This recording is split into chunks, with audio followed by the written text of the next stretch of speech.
Hello, my darlings. We're now on chapter 6. This is a long one, so that's why I made it a separate video. Mr. Toad.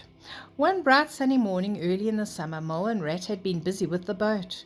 They'd been painting and varnishing and mending the paddles. They were just finishing their breakfast in the parlour when there was a heavy knock on the door. "Oh, bother," said Rat, all over egg. "See who it is, Mole, will you?" It was Mr.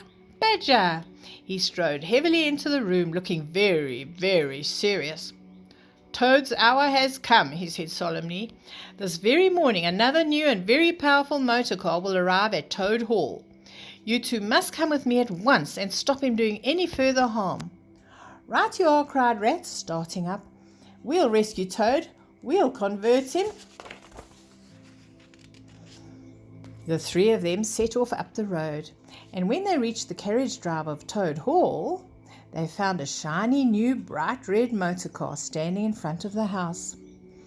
And just as they arrived, Toad came out dressed in goggles, cap, and an enormous overcoat. "Hello, you fellows," he began cheerfully. "You're just in time for a jolly—" But Rat and Mole grabbed him. Mr. Badger strode up the steps to the front door. "Take him inside," he said sternly to Rat and Mole. Then he turned to the chauffeur, that's the chauffeur there, the driver, in charge of the new car. "I'm afraid you won't be wanted today," he said. "Mr. Toad has changed his mind." And he followed the others inside. "Now then," said Mr. Badger to Mole and Rat, "take those silly driving clothes off him." Toad was kicking and struggling, so Rat sat on him while Mole got the motoring clothes off him bit by bit. "You've taken no notice of our warnings," said Mr. Badger severely. "You're getting us all a bad name by your furious driving." "I'll make one more effort to bring you to reason," went on Mr. Badger. "You come with me into the library." 3/4 of an hour later, Mr. Badger reappeared with a very limp and tearful Toad. "He's very sorry and he's going to give up motor cars forever," said Mr. Badger. Mr. Badger told Toad to repeat in front of his friends what he had just said in the library. They all looked at him. "No," he said, "I'm not sorry. In fact, the first motor car I see, boop, boop, off I go in it." "What?" cried Mr. Badger. "You backsliding animal, you. Take him upstairs, you two, and lock him in his bedroom, because that's not what we agreed." "It's going to be a long business," said Mr. Badger, sighing. "I've never seen Toad so determined." And true enough, while he was locked in his room, Toad would arrange the bedroom chairs to look like a motor car. Then he would pretend he was in the driving seat and drive along, boop, boop, until he had an accident. One day, when Mr. Mole and Mr. Badger had gone out for a ramble in the woods, Rat went upstairs to see Toad and found him still in bed. "Ratty," Toad murmured feebly, "would you go to the village quickly and fetch a doctor? Even now it may be too late." Rat hurried from the room, being very careful, however, to lock the door behind him. "It's best to be on the safe side," he said to himself. "I'd better humour him and go," he thought. "If there's nothing really the matter, the doctor will just tell him he's an old ass." So he ran off to the village on his errand of mercy. Little did he know that Toad had hopped out of bed as soon as he heard the key turn in the lock. Oh, naughty Toad. Toad got dressed quickly in his best suit and filled his pockets with money. Then he took the sheets off his bed. He tied them together and fastened one end to the centre mullion of his window.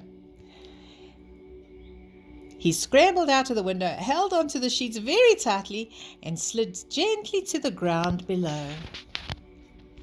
Taking the opposite direction to Rat, Toad scampered off happily, whistling a merry tune.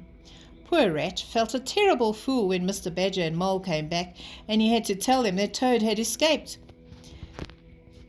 "You've been a bit of a duffer this time, Ratty," said Mole. "Toad, too, of all animals."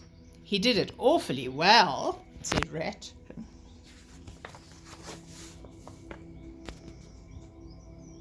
Meanwhile, Toad, gay and irresponsible, walked briskly along. Smart piece of work that, he said to himself, chuckling. And when he reached a little town, he went into the hotel and ordered lunch for himself to celebrate his escape. He was halfway through his meal when he heard a boop boop and a motor car stopping outside. The occupants came inside and Toad could contain himself no longer. Out into the yard he went to have a look. I wonder if this sort of car starts easily, he murmured. Of course, Toad could just not resist the temptation. He got in, started the engine, and drove out of the yard. He drove out of the town and sped through the open country beyond.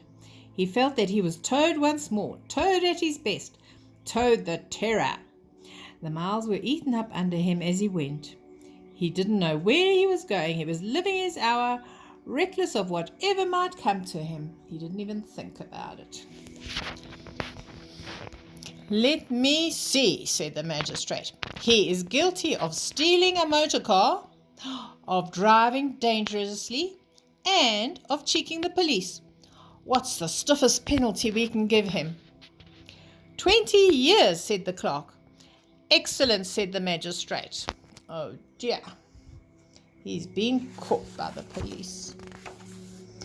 So poor Toad was taken off to prison, loaded with chains. They had to drag him from the courthouse, shrieking and protesting. No, I don't want to go. Past the crowds in the marketplace and across the drawbridge of the grim old castle. The guards took the unhappy Toad past guards. They led him right to the door of the grimmest dungeon that lay in the heart of the innermost keep in the castle. The rusty key creaked in the lock. The great door clanged behind him, and Toad was a helpless prisoner.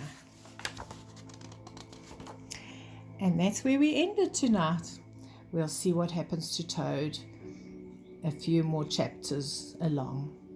Love you lots and sleep tight. Have sweet dreams. Bye-bye.